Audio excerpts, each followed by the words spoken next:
জমানার একজন বুজুর্গ জানাজার নামাজ পড়াইতে হবে, জমানার ওয়ালায়াতের মাকামের একজন মানুষ জানাজা পড়াবে, কিন্তু কুতবুদ্দিন বখতিয়ার কাকির নাম বলেন নাই, গুণ বলেছেন। এই গুণ যার ভেতরে আছে সে সামনে আসুন, আপনি আজকের জানাজার ইমাম। যদি এমন মানুষ না পাওয়া যায় তাহলে বিনা জানাজায় দাফন। গোটা জানাজার মাঠ স্তব্ধ, কদম বাড়ানোর ক্ষমতা কারোর নাই, সব মাথা নিচের দিকে দিয়া কাঁদছে। কিন্তু শেষ বেলায় দেখা গেল একজন ধীরে ধীরে কুতবুদ্দিন বখতিয়ার কাকির জানাজার সামনে দাঁড়ায়ছেন। দিল্লির সুলতান শামসুদ্দিন আলতামাস রহমাতুল্লাহ আলাইহি কদম সামনে বাড়ায়া দিলেন।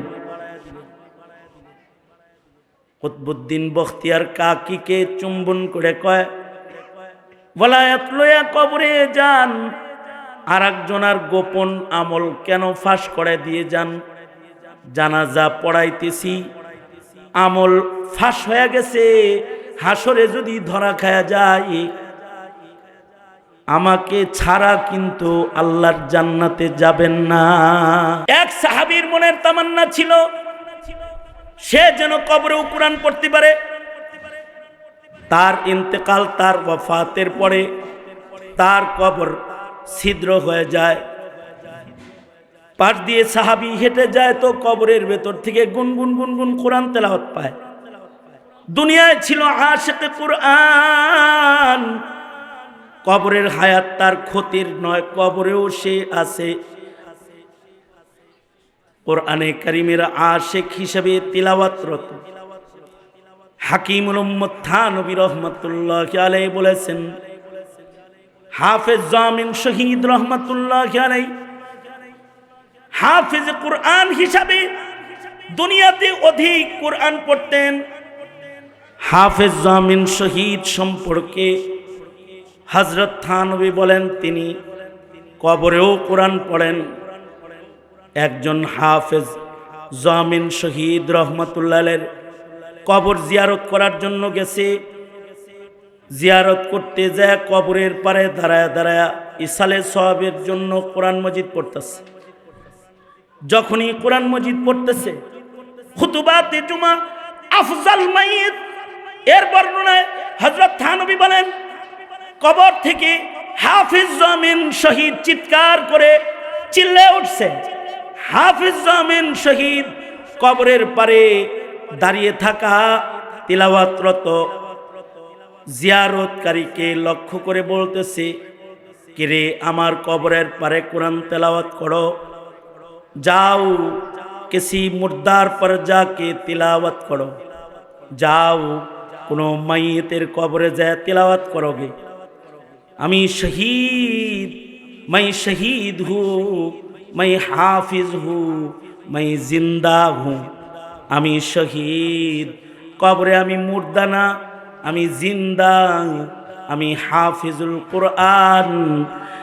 এখনো আমি কবরে আল্লাহর কোরআন নিজে পড়তাছি।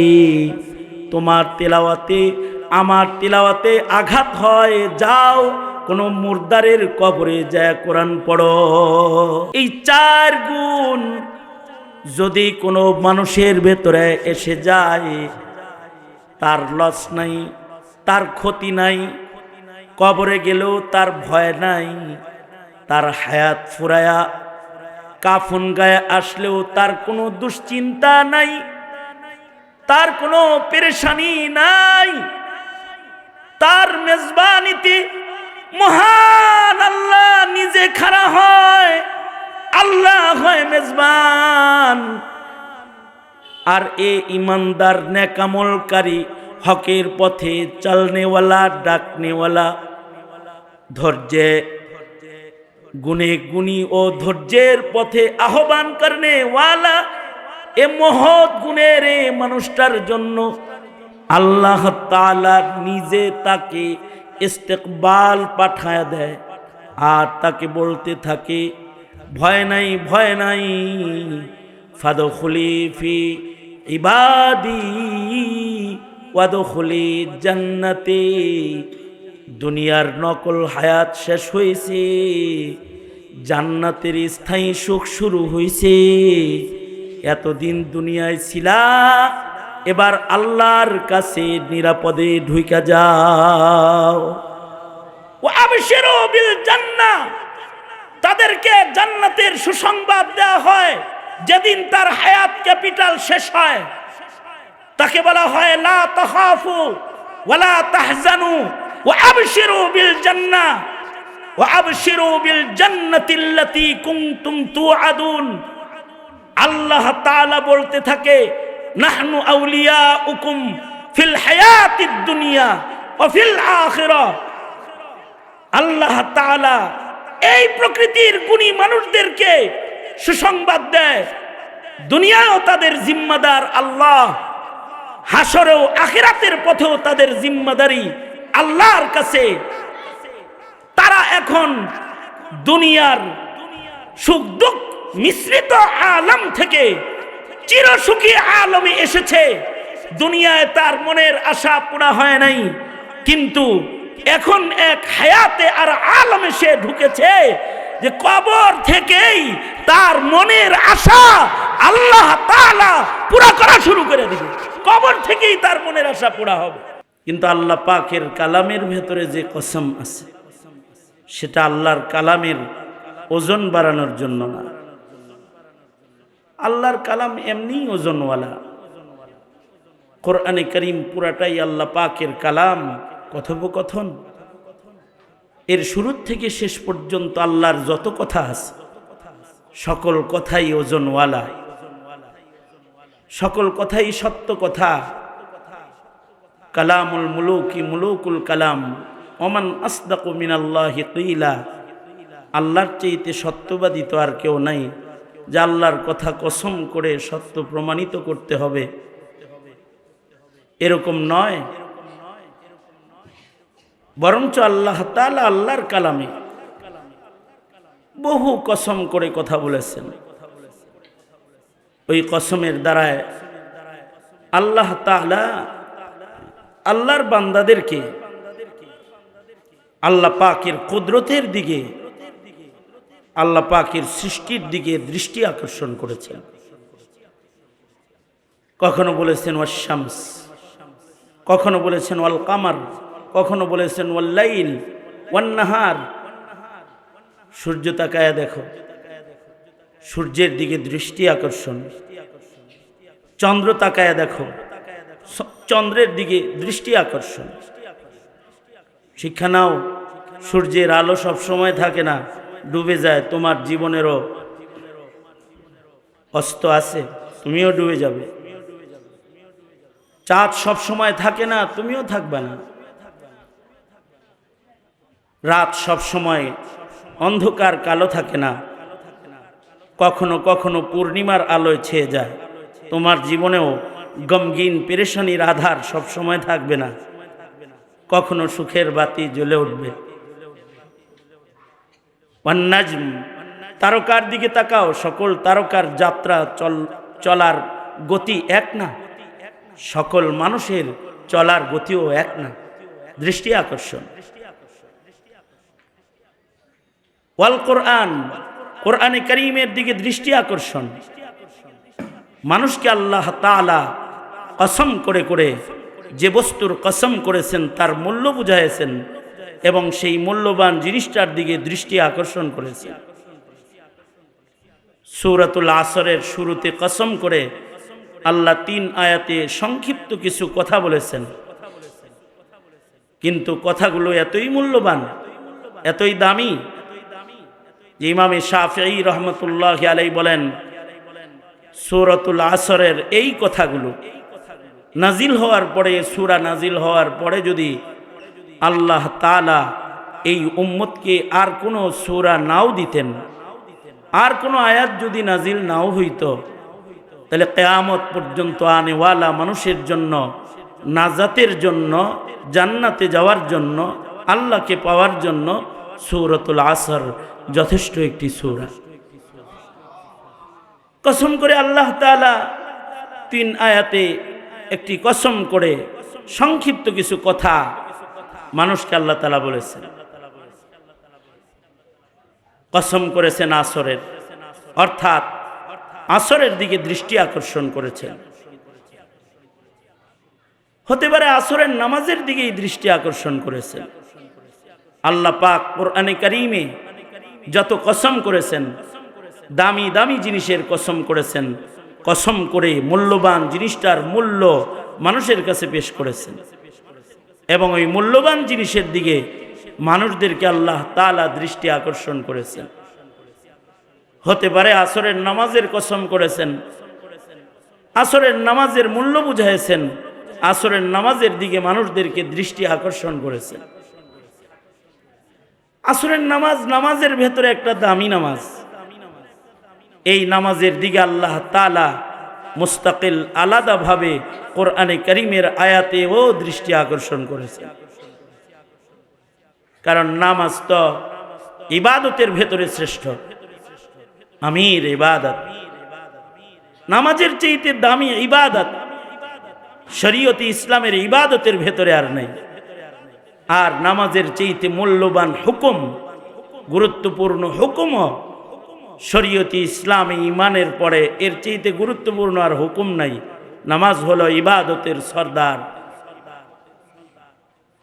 সব কিছুতেই সরদার আছে, ফিরিস্তাদেরও সরদার আছে, জিবরাইল মানুষেরও সরদার আছে, মুহাম্মদুর রাসূলুল্লাহ সাল্লাল্লাহু আলাইহি ওয়াসাল্লাম উম্মতেরও সরদার আছে, নবীদেরও সরদার আছে।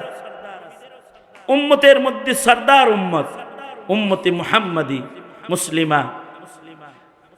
নবীদের সরদার মুহাম্মদুর রাসূলুল্লাহ সাল্লাল্লাহু আলাইহি ওয়াসাল্লাম, মাখলুকের সরদার ইনসান। সব জিনিসের ভেতরেই আল্লাহ তাআলা আমির নির্ধারণ করেছেন, সরদার নির্ধারণ করেছেন। পাহাড়ের ভেতরেও সরদার সরদার পাহাড় আছে।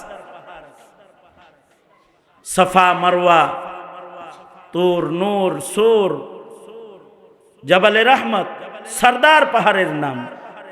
পাথরের ভেতরেও সরদার পাথর আছে, হাজারুল আসওয়াদ, মাকাম ইব্রাহিম।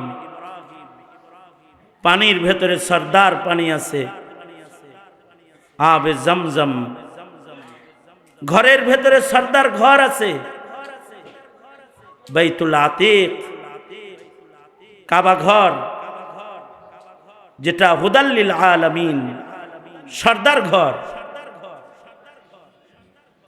ঘরের ভেতরে মসজিদগুলো দামি ঘর, কিন্তু দামি ঘরের ভেতরেও সরদার দামি ঘর। মসজিদুল হারাম দামি ঘর, মসজিদুল আকসা, যার আশপাশকেও আল্লাহ তাআলা বরকতপূর্ণ করেছেন। আল্লাযী বারাকনা হাওলাহু লিনুরিয়াহু মিন আয়াতিনা। কবরের ভেতরে দামি কবর আছে, সরদার কবর মুহাম্মদুর রাসূলুল্লাহ সাল্লাল্লাহু আলাইহি ওয়াসাল্লামের কবর, সরদার কবর। যে মাটিতে কবর আছে, মাটির মূল্য আল্লাহর কাছে আল্লাহ পাকের আরশের চাইতে বেশি দামি।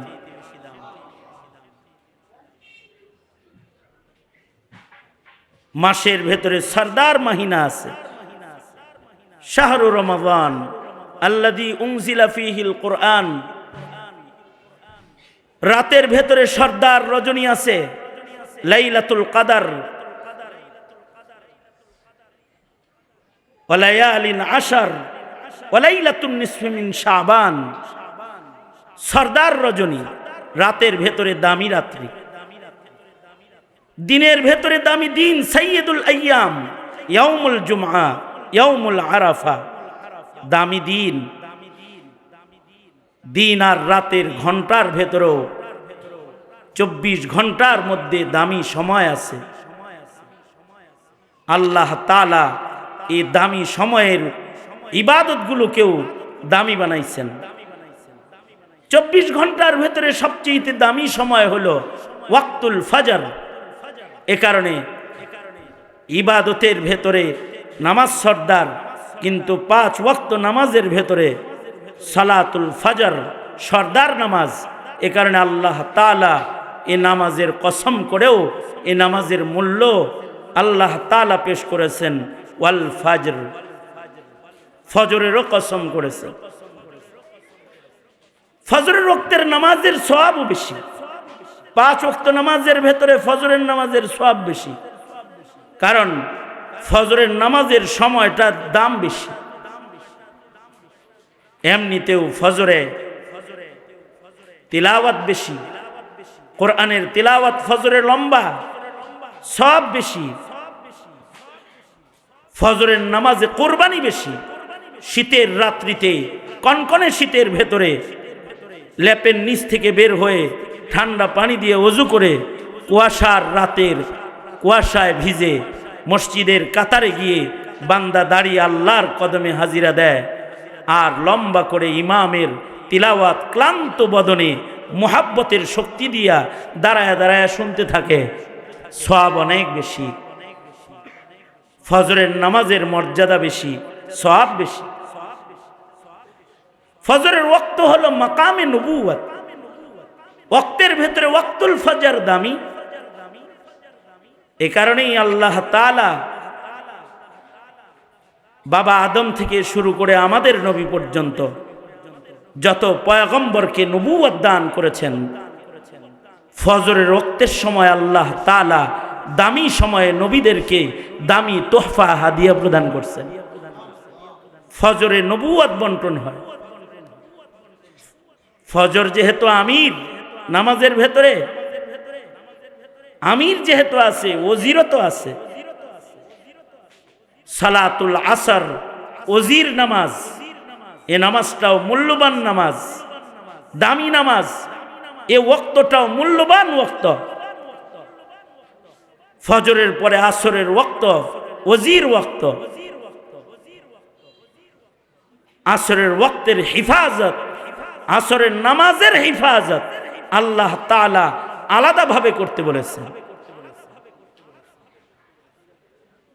ফজরের কথা যেমন আলাদা কোরআনে বর্ণনা আছে, কোরআনে কারীমে আসরের কথাও আলাদা বর্ণনা আছে।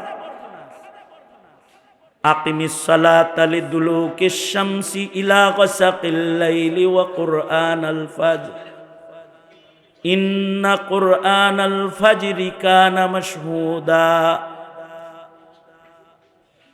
ফজরের কথা যেমন আলাদা করে আল্লাহ তাআলা বর্ণনা করেছেন,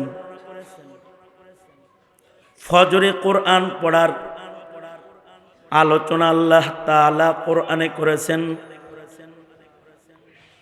ওরকম আসরের ওয়াক্তের কথা, আসরের নামাজের কথা কোরআনে আল্লাহ তাআলা আসরকে আলাদাভাবে হিফাজত করতে বলেছেন। হাফিজু আলাস সালাওয়াত ওয়াস সালাতিল ওয়ুস্তা, 5 ওয়াক্ত নামাজের হিফাজত করো। বিশেষভাবে মাঝের নামাজ, আসরের নামাজকে বিশেষভাবে হিফাজত করো। এ নামাজ মূল্যবান নামাজ, এ ওয়াক্ত মূল্যবান ওয়াক্ত, মাকামে ভিলায়াত ওয়াক্ত। এ কারণে বুজুর্গরা বলেন, ফজরে আল্লাহ তাআলা বন্টন করেছেন নবুয়ত, আর আসরে আল্লাহ তাআলা বন্টন করবেন ভিলায়াত। আল্লাহ তাআলা আসরে ভিলায়াত বন্টন করেন। এ কারণেই ওলি বুজুর্গ চয়ন করতে আসরের নামাজ ও আসরের সুন্নতের শর্ত দিয়েছিলেন খাজা কুতবুদ্দিন বখতিয়ার কাকি রহমতুল্লাহ আলাইহি। কুতবুদ্দিন বখতিয়ার কাকি রহমতুল্লাহ আলাইহির মনের ইচ্ছা, ওনার মনের ইচ্ছা হলো যে একজন ওলি, জমানার শ্রেষ্ঠ একজন বুজুর্গ ওনার জানাজার নামাজের ইমামতি করবে। বুজুর্গ আল্লাহর ওলি চয়ন করবেন কিভাবে? কে জানাজার নামাজ পড়াবে? নাম বলেন নাই, কিন্তু ওলির গুণ বর্ণনা করলেন। খাজা কুতবুদ্দিন বখতিয়ার কাকি মৃত্যুর পূর্বে ওসিয়ত করলেন, যাকে তাকে দিয়া আমার জানাজা পড়াইবা না, আমার জানাজা হাজির করলে জানাজার নামাজ যারা পড়তে আসবে তাদের ভেতরে গুণের বর্ণনা দিবে,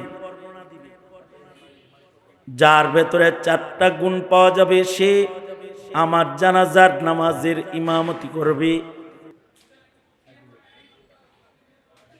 4 গুণের একটা গুণ হলো যার জিন্দেগিতে বালেগ হওয়ার পর থেকে আমার জানাজা পর্যন্ত তাকবীরে উলা ছুটে নাই।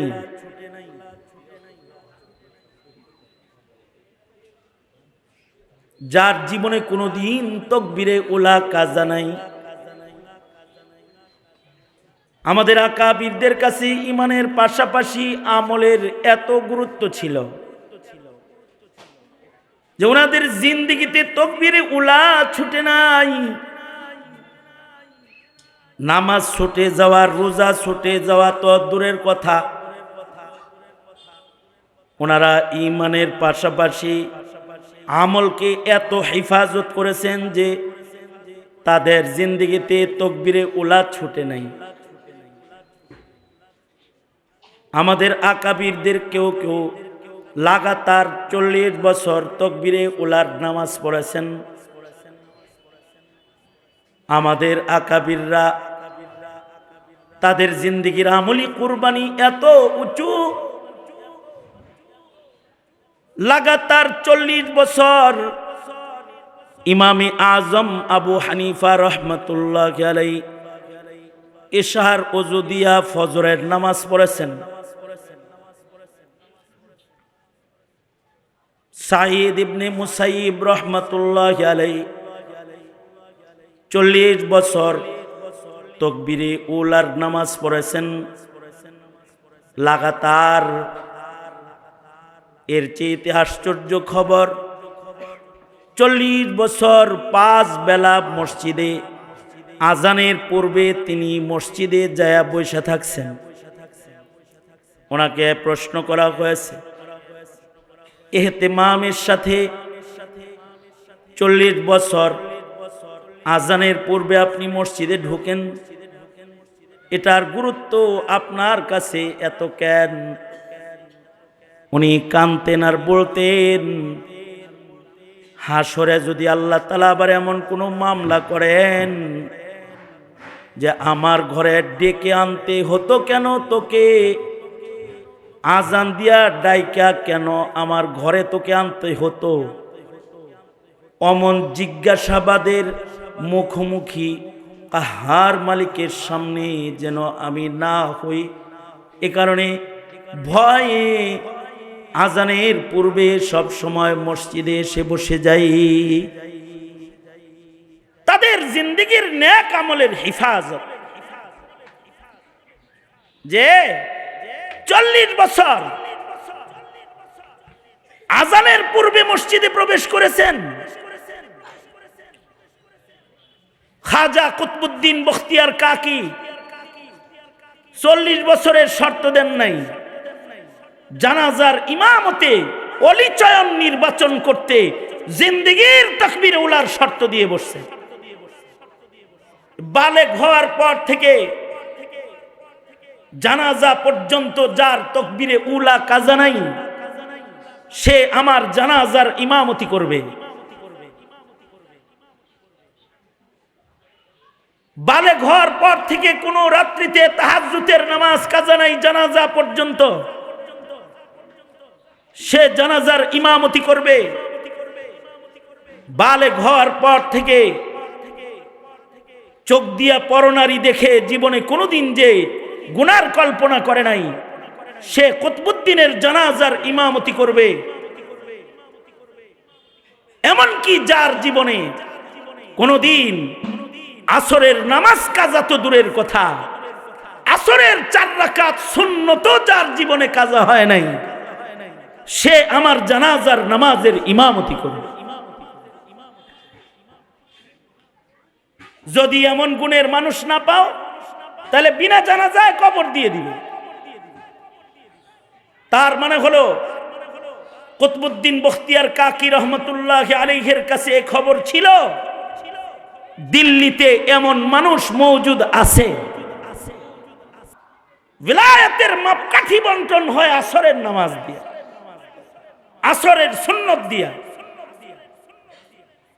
কারণ আসরের ওয়াক্তটা হলো ওয়াক্তের ভেতরে মাকামে ভিলায়াত। এ কারণে আল্লাহ তাআলা মুমিনদেরকে বলে নামাজের হিফাজত করো, বিশেষভাবে আসসালাতিল উস্তা, বিশেষভাবে আসর হিফাজত করো। মানুষের ঘুমন্ত অবস্থায় একটা নামাজ কাজা হয়, সালাতুল ফজর ঘুমের ঘরে কাজা হয়। আর জাগ্রত অবস্থায় যে নামাজ বেশি কাজা হয় গাফলাতের কারণে, সেটা হলো সালাতুল আসর। সামান্য গাফেল হয়ে গেলে মাগরিবের আজান হয়ে যায়। বাসায় যে এই নামাজ পড়ি, এমন গাফলাত যদি আসে তাইলে জামে মাগরিবের আজান হয়ে যায়। দোকান থেকে বাজার করে, বাজার হাতে কেমনে মসজিদে যাই, ঘরে গিয়ে নামাজ পড়ি। অবহেলা করলেই কোনো না কোনো ভাবে মাগরিব এসে যায়। সামান্য অবহেলায় আসরের ওয়াক্ত ডুবে যায়। হাকিমুল উম্মত থানবী বলে, আল্লাহ আসরের কসম করে বলেন, তোমার জিন্দেগি আসরের ওয়াক্তের চাইতেও বেশি দুর্বল। আসরের ওয়াক্তের দুর্বলতা তো তাও একটা সীমানা আছে, কিন্তু মানব জিন্দেগির দুর্বলতার সীমানা নাই। আসর যেমন অবহেলা করলে আসরের ওয়াক্ত ডুবে যায়, মাগরিব এসে যায়। কেউ যদি তার হায়াতকে অবহেলায় কাটায়, হেলায় খেলায়, হঠাৎ করে আজরাইল এসে তার জীবন সূর্য ডুবে যায়। তার মানে আসর, আসরের কসম করে আল্লাহ তাআলা কিয়ামত পর্যন্ত আনেওয়ালা বান্দাদেরকে দৃষ্টি আকর্ষণ করছেন। তোমার হায়াত, তোমার সময়ের কসম, কালের কসম, যে কাল আমি বানিয়েছি, তুমি যে কাল ব্যবহার করছো এটার কসম। তোমার হায়াতের কাল, সময়টা কিন্তু অনেক লম্বা কাল নয়। তোমার হায়াত কিন্তু আসরের মতন। হায়াতের কসম, দামি হায়াতের কসম, আসরের কসম, কালের কসম, দামি হায়াতের কসম, আসরের কসম, আসরের নামাজের কসম। তোমার জিন্দেগির মূল্যবান হায়াত ক্যাপিটাল কিন্তু মিনিটে মিনিটে, সেকেন্ডে সেকেন্ডে তোমার মূলধন ক্যাপিটাল কমবার লাগছে। সেকেন্ড অতিক্রম করছো তো তোমার হায়াত ফুরায় যাচ্ছে। তোমার দুনিয়ার জিন্দেগি খাটো হইতেছে, কবর তোমার কাছে আসতেছে। তোমার জন্য দুনিয়া পেছনে যাইতেছে আর আখিরাত তোমার নিকটে আসতেছে। আর দুনিয়া মুদবিরাতুন ওয়াল আখিরাতু মুকবিলাতুন। দুনিয়া পেছনে চলে যাচ্ছে, যেটা যাইতেছে হায়াত, এটা আর ফেরত আসবে না। ওয়াল আখিরাতু মুকবিলাতুন, তোমার সামনে আসতেছে তোমার কবর, তোমার সামনে আসতেছে তোমার বিদায় ঘন্টি। তোমার মূলধন বরফের চাকার মতো ফুরায় যাইতেছে। এই হায়াতের কসম, পৃথিবীর সব মানুষ কিন্তু হায়াত বাণিজ্যে লসে আছে। দুনিয়ায় যত মানুষ আছে সেকেন্ডে সেকেন্ডে সব মানুষের হায়াত কমতাছে, সবাই ধ্বংসের ভেতরে আছে। ইন্নাল ইনসানা লাফি খুসর, হায়াত ক্যাপিটালের দিক দিয়ে পৃথিবীর সব মানুষ লসে। সেকেন্ডে সেকেন্ডে সবার হায়াত কমতেছে, কাবার ইমামের হায়াত কমতেছে, মসজিদে নববীতে যে আছে তারও হায়াত কমতেছে, হোয়াইট হাউসে যে বসা আছে তারও হায়াত কমতেছে, বাংলাদেশে যে আছে তারও হায়াত কমতেছে, বুড়া মানুষেরও হায়াত কমতেছে, জোয়ানেরও হায়াত কমতেছে, কিশোর বালকেরও হায়াত কমতেছে। হঠাৎ করে জীবন ক্যাপিটাল তোমার শেষ হয়ে যাবে, আর তুমি আজরাইলের হাতে গ্রেফতার হয়ে যাবে। আসরের কসম, তুমি তোমার হায়াতকে মূল্যায়ন করো, দৃষ্টি আকর্ষণ করো, তোমার হায়াতের দিকে তুমি তাকাও। রবের দেয়া তোহফা, এই হায়াতটাকে যদি তুমি কাজে লাগাও তাহলে তোমার কিন্তু ভয় নাই, তোমার দুনিয়ার নকল হায়াত শেষ হবে আর আখিরাতের আসল হায়াত তোমার শুরু হবে। দুনিয়ার নকল হায়াত ফুরাবে, ক্যাপিটাল ফুরানোর সাথে সাথে জান্নাতের আসল ক্যাপিটাল হাতে চলে আসবে। তুমি গাফেল হয়ে কিন্তু সেই আসল জান্নাতের হায়াত থেকে বঞ্চিত হয়ো না। জীবন সূর্য ডুবার আগে জান্নাতি জীবনের সূর্যের উদয় গণ, ক্ষতিগ্রস্ত না হয়ে তুমি সফল হয়ে যাও। মরণ দিয়ে স্বাচ্ছন্দ্য সুখের দুনিয়া থেকে বিদায় নিয়ে চির সুখের জান্নাতে তুমি যদি ঢুইকা যাও তাইলে কিন্তু তোমার ক্ষতি নাই। সব মানুষ ক্ষতিতে আছে, কিন্তু ইল্লাল্লাযীনা আমানু, তারা ক্ষতিগ্রস্ত নয়, তারা ধ্বংসে নয়। যাদের ভেতরে 4 গুণ থাকবে, যাদের ভেতরে ঈমান আছে, যারা ঈমানদার, ওয়া আমিলুস সালিহাত, যাদের ঈমানের সাথে নেক আমলের পুঁজি আছে,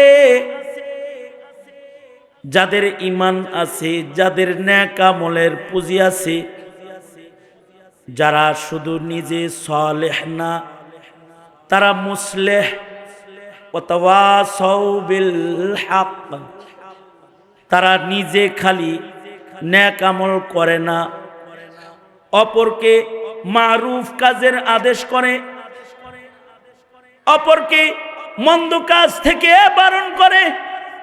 তাওয়াসি ইলাল হক, হকের পথে আহ্বানকারী হয়, সত্যের পথে মানুষদেরকে দাওয়াত দেয়, তাবলীগ করে। তারা সত্য বলতে গিয়ে কখনো কখনো জালিমের জুলমের শিকার হয়ে যায়। তাওয়াসি ইলাল হক, এটা করতে গিয়ে তখন তারা জুলমের শিকার হয়ে যায়, জালিমের জুলম তাদের উপরে পইরা যায়। তখন তারা ভেঙ্গে যায় না, দুমড়ে যায় না, মুসরে যায় না। ওয়া তাওয়াসাউ বিস সাবর, তারা তখন সবরের মহিমায় মহিমান্বিত হয়, নিজে ধৈর্য ধরে, অপরকে ধৈর্যের গান গায়, ধৈর্যের পথ দেখায়, তাওয়াসি ইলা সবরের আমল করে।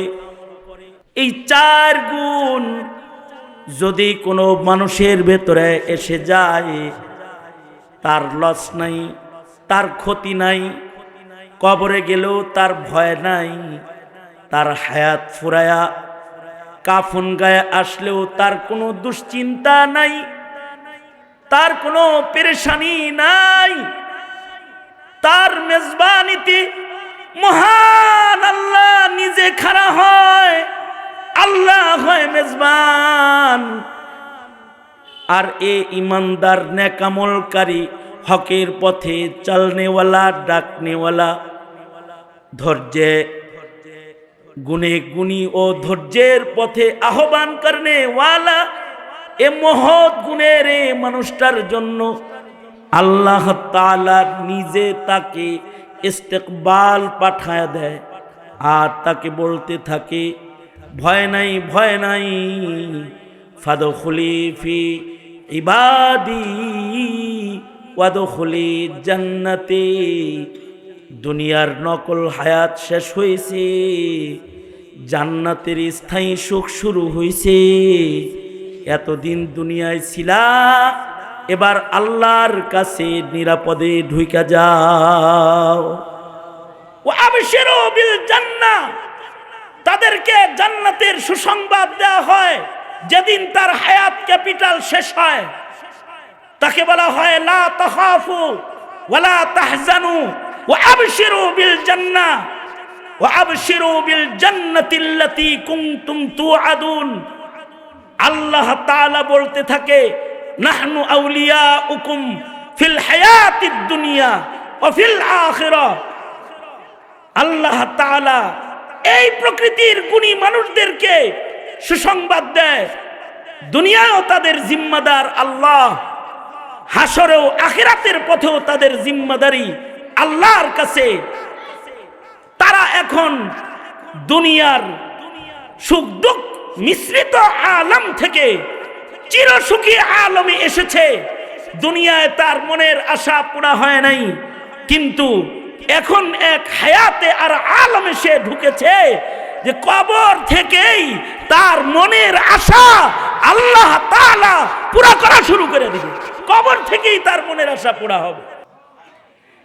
যাদের জিন্দেগি আল্লাহ পাকের এমন পছন্দের হয়, তাদের কবরটাই তো জান্নাত হয়।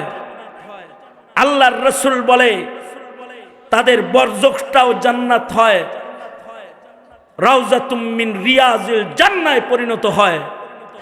এমনকি তাদের কবরেও মনের আশা পুরা হয়, কবরেও তারা তৃপ্তিময় হায়াত পায়। যারা দুনিয়াতে হায়াতকে আল্লাহর হুকুম দিয়া তৃপ্ত বানায় ফেলায়, তাদের তৃপ্তি আরো বাড়াইতে আল্লাহ তাআলা কবরকেও তাদের ইবাদতের তৃপ্তির ঘর বানায় দেয়। এমনিতে মুমিনের সাধারণ কবরের জীবন হলো, মুমিন কবরে যাওয়ার সাথে সাথে যদি সে ইমানদার ও নেককার হয়, তাইলে তো তার ইমান আমলগুলোই কবরে তাকে পাহারা দেয়। সে যদি ইমানদার হয় আর যদি তার নামাজ রয়, তো রাসূল বলে কবরের জগতে নামাজ তার পাহারাদার ডান পাশে হয়ে যায়, বাম পাশে রোজা পাহারাদার হয়ে যায়, মাথার কাছে কোরআন পাহারাদার হয়ে যায়, পায়ের কাছে তার হাসানাত গুলো পাহারাদার হয়ে দাঁড়ায় যায়। কারণ সে খালি ইমানদার না, ওয়া আমিলুস সালিহাত ইমানদার। এবার তার নেক আমলগুলো কবরেই তার পাহারাদার।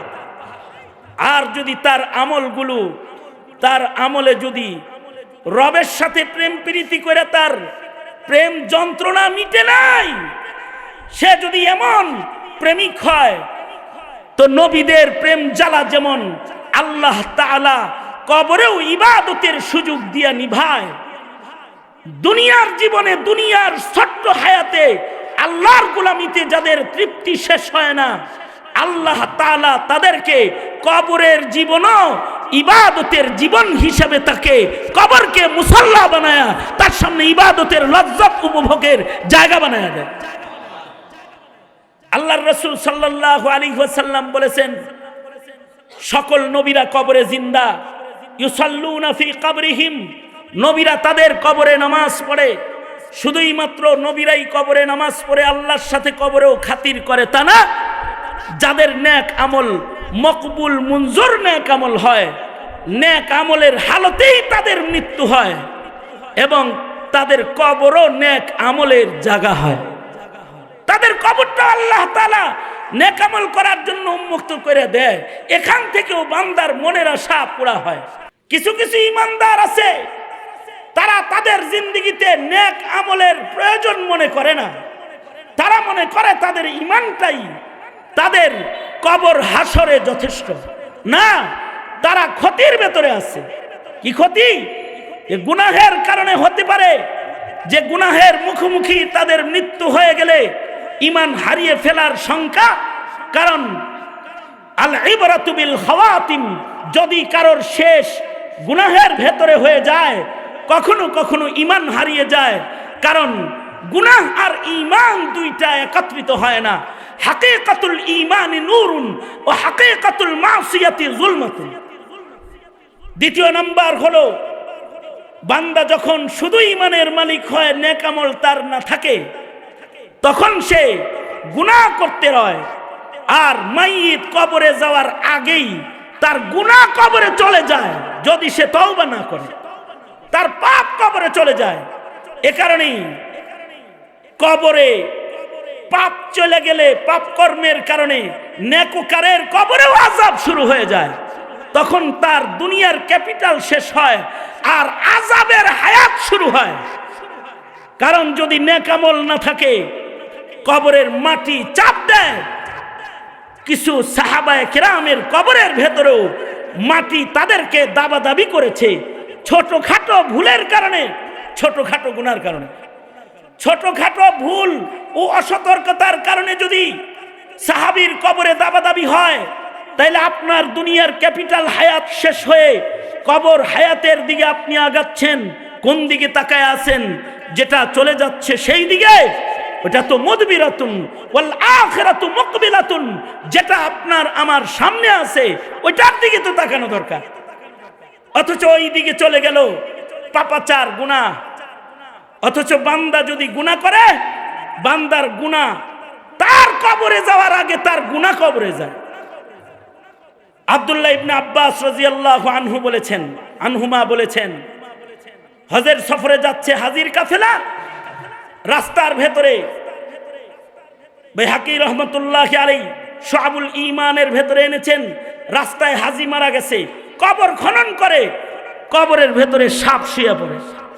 3 জায়গায় কবর খনন করেছে, 3 জায়গায় 3 কবরে 3 সাপ আসছে। পাশের কাফেলাই আছেন আব্দুল্লাহ ইবনে আব্বাস রাদিয়াল্লাহু আনহুমা রাইসুল মুফাসসিরিন। হাজিরা যায় রাইসুল মুফাসসিরিন কে বলে, রাইসুল মুফাসসিরিন 3টা কবর খনন করেছি এক মাইয়িতের জন্য। যেই কবরেই শোয়াইতে যাই, ওখানেই গর্তের থেকে সাপ এসে আগে শুয়ে যায়। আব্দুল্লাহ ইবনে আব্বাস বলে, ওইটা সাপ না, ওইটা তার কুকর্ম। যে কুকর্ম থেকে সে তওবা করে নাই, সে যাওয়ার আগেই তার কুকর্ম কবরে হাজির হয়ে যায়। সারা দুনিয়া কবর খনন করলেও একে কবর থেকে সরাইতে তোমরা পারবে না। সুতরাং 3 কবরের যে কোনো এক কবরে তার লাশ নামায় দাও। 3 কবরের যে কোনো এক কবরে নামাও। হাজিরা তার লাশ নিয়ে কবরের পারে গেছে, তো কবরের পারে যাওয়ার সাথে সাথে সাপটা গর্তে ঢুকে যায়। লাশটা নামায়া উপরে আসলেই কবরের সাপ উঠে লাশকে জড়ায় ধরলে আব্দুল্লাহ ইবনে আব্বাস বলে, এটাই হলো তার দুনিয়ার পাপাচার। যেই পাপাচার থেকে সে তওবা করে নাই, সে পাপকে কবরে নিয়ে এসেছে। এ কারণে সাহাবায়ে কেরামের ঈমান আর আমাদের ঈমানের ভেতরে ব্যবধান এখানেই, যে সাহাবায়ে কেরাম তারা তাদের জীবনে গুনাহ হলেও তারা গুনাহকে আখিরাতের হায়াতে নিয়ে যেত না। তারা আখিরাতে নিয়ে গেছেন তাদের নেক আমল, আর গুনাহ হইলে তারা করেছে খালিস তওবা। কখনো নিয়েছে দুনিয়াতেই গুনাহের হদ সাজা নিয়েও পবিত্র হয়ে তারা কবর পথের যাত্রী হয়েছেন। যারা পবিত্র হয়ে কবর পথের যাত্রী হয়, তারা জান্নাতের দিকে তাদের যাত্রা হয়। আর যারা পবিত্র হওয়ার সুযোগ পায় না, তারা দুনিয়ার হায়াত ক্যাপিটাল শেষ হয় আর তারা ক্ষতির ভেতরে নিপতিত হয়, তারা ক্ষতিতে পড়ে যায়। সূরাতুল আসরের আলোকে আল্লাহ তাআলা আমাদের ছোট্ট হায়াত, যেটা আসরের চাইতেও, আসরের ওয়াক্তের চাইতেও অনেক নগণ্য, হেলায় খেলায় এটা নষ্ট না করে আসুন নিজেদের নেক আমল, নিজেদের ঈমান এবং হক হাক্কানিয়ত আর ধৈর্য হকের উপরে অটলতা দিয়ে আমরা আমাদের হায়াতের মূল্যবান সময়কে কাজে লাগাই। যদি কাজে লাগাইতে পারি তো মরণে ভয় নাই, মরণের পরে কবর হাসর জান্নাতের বাগান। আল্লাহ তাআলা আমাদেরকে সালেহ ও মুসলেহ হয়ে কবরে যাওয়ার তৌফিক দান করেন। এ কামনা করেই আমার সংক্ষিপ্ত বক্তব্য এখানেই ইতি টানছি। जो कुछ हुआ या रब तेरे करम से हुआ, जो कुछ होगा तेरे करम से ही होगा। व आखिरु दावाना अनिल हम्दुलिल्लाहि रब्बिल आलमीन। अस्सलामु अलैकुम व रहमतुल्लाहि व बरकात।